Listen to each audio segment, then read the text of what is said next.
Hello, everybody. Devoted Dad here. Well, it's on us. We're entering into an economic crisis that has been unprovoked, unjustified, and is plain wrong. So, today I'd like to talk a little bit about resilience and how we're resilient as Canadians. And how do we face this catastrophe with serenity? You know, Canada has gone through, in its short history, has gone through some many challenges in in growing up as a nation. And I'm going to probably go over a little brief of a history, so just bear with me. This won't be too long. During World War One, we sent many of our uh, sons and daughters over to Europe to back up our allies in the fight against tyranny and aggression.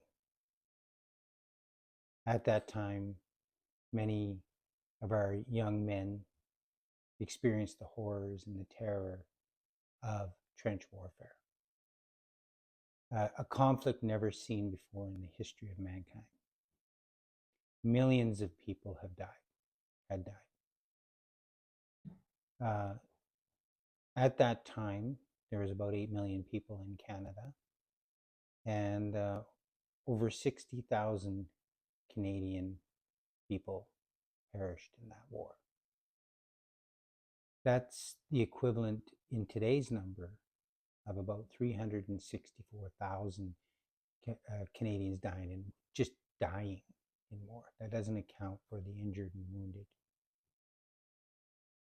So at that time, it was very traumatizing for Canada. But it brought us together and really solidified us as a nation. And shortly after that, we entered into the Spanish flu, and even more Canadians died. But we got through it.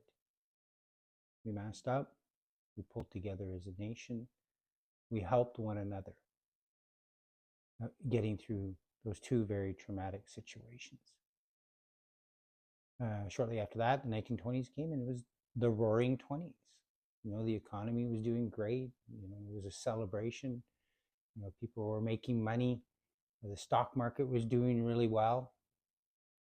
And then our friends in the United States decided to crash the market from too much excess, and they didn't have the mechanisms in place to regulate and to take care of the market. And as a result, the Americans, in order to raise revenues, they enacted the Hawley-Smoot Tariff Act. And that ended up pushing the global markets into a deep depression in the 1930s. My grandparents went through that. They were in Saskatchewan, they had a little homestead, they were farming, they had a little logging company, and they were utterly devastated. And my grandparents raised 6 children through that time. And I remember one thing my grandparents telling me is that even though it was very difficult, the community pulled together. I remember my grandmother telling me about she would send the kids to school with lunches, but there would be other kids that didn't have any lunch. So the teachers would pool all of the food together, and then they would portion it out, so that every child in the class had food. And that just, people did that. They did that because they were Canadian. Because they were, and we still are, good people. That's what we do. We help one another. We support one another. I remember my grandfather, this was before real strict hunting regulations, he would go out for his small community, and he would bring home a sled full of elk and pass them out amongst the people in the community so that everybody was fed. Then after the Depression, there was a call to action. Europe was resisting and fighting against the brutal, violent, evil presence of Nazi Germany at that time. And Canada was an ally to the UK, Great Britain, and we had their back. During that time, we created the Merchant Marine. We became the resource and manufacturing hub for Europe in the fight against Nazism. In that time, we built the third largest Navy and the fourth largest army in the world in a short time by the end of the war. That's only 6 short years. And we only had 22 million people at that time. And by the end of the war, and we get into the 50s and 60s and up until now, that had solidified in Canada a post-war boom that created unprecedented prosperity for our nation. Now, I remember in my lifetime, my father was doing construction, and in 1981, the housing market fell apart. Interest rate inflation was running rampant, and interest rates went up to 18%, crashing the real estate market and other markets. And it was the Great Recession of the 1980s, of the early 1980s. But what did Canadians do? We pulled together. We persevered. We were resilient. We showed love to one another, and we survived.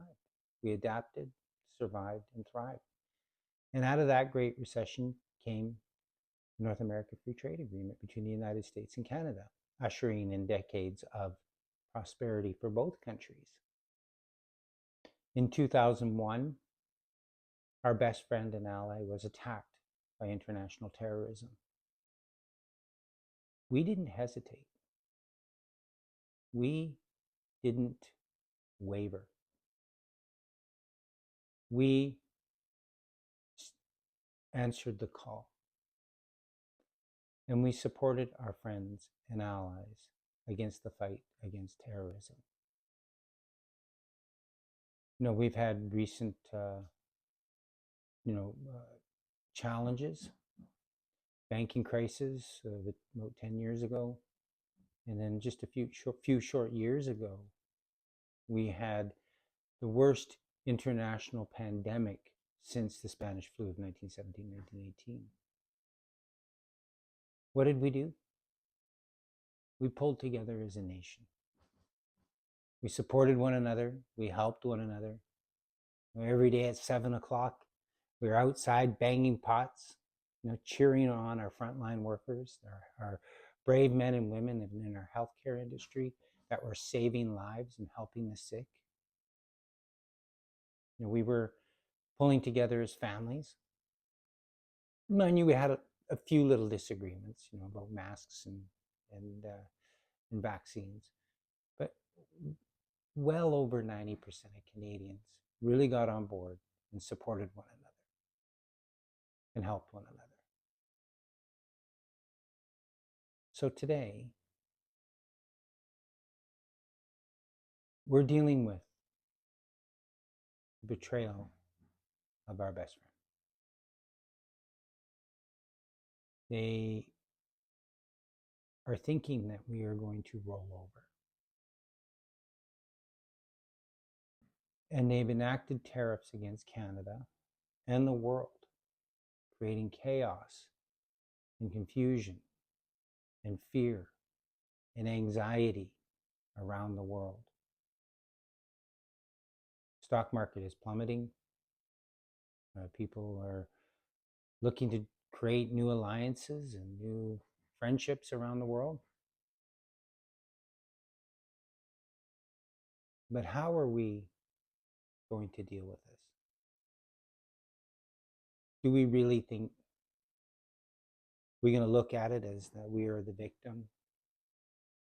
This is a tragedy. How could they do this to us?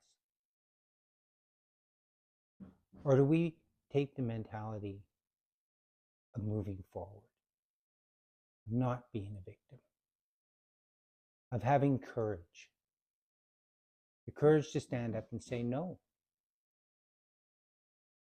Are we looking at this as an opportunity for our growth as Canadians? The maturity of our country, maturity of our culture, maturity of us as individuals. Are we going to unite? Are we going to create one national economy rather than 13? Are we going to break down the trade barriers between provinces, the regulatory system? Are we going to create new transportation corridors that go from east to west?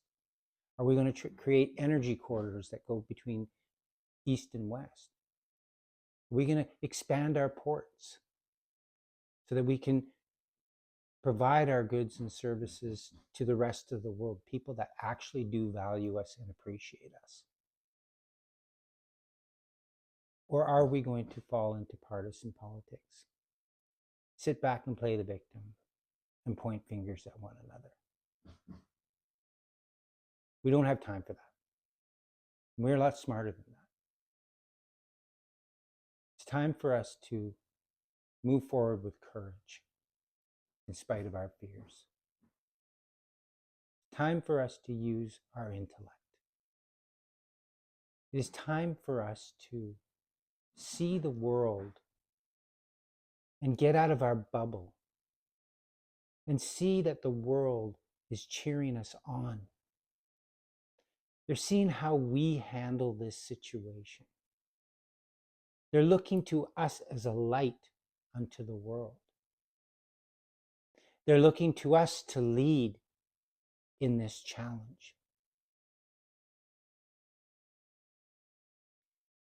We need to manufacture, innovate, invent, and grow and build our nation into what we can truly be.